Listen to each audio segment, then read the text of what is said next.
بەدڵنیایی ئێمە دەبی ئاگاداری بارودۆخی ئەوان بین و هەموو ئەو کەسانت کە گیراون نەک تەنها ئەوان چونکە ئەوە ئەرکێکی ئەساسیمەیە بە پێی یاسای دەستەی مافی مرۆڤ کە چاودێری بەندیخانەکان بکەین و راپۆرتی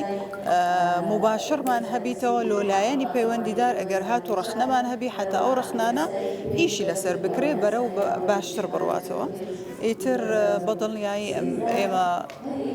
دەچین و دەیان بینین و قسە لەگەڵیان دەکەین شەرت نییە ئەمن هەندێک جار برادرانی تر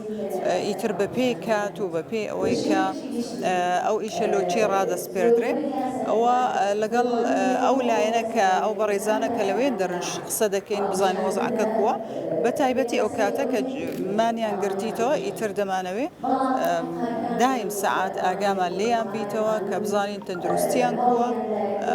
هیچ مەترسیدار نەبی لەسەر ژیانیان. من لەگەڵ ئەو شتم 100% چونکە مافی خۆیانە کەەوە حەسم بکرێ مەسئلەکەیە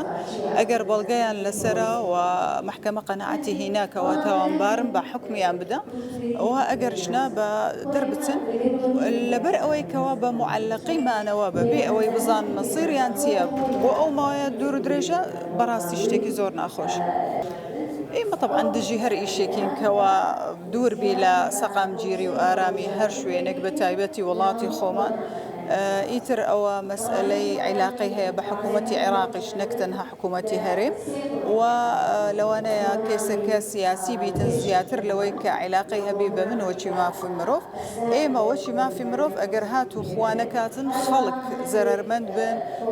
مەجبور بن کەەوە گوندی خۆیان بەجێ بێڵن یان زۆر جار زەرەری مادی لەسەریان دەکەویتەوە لەو حاڵەتە ئێمە واجبمانەکەوە ڕەئیمان هەبی هەڵوێستمان هەبیوە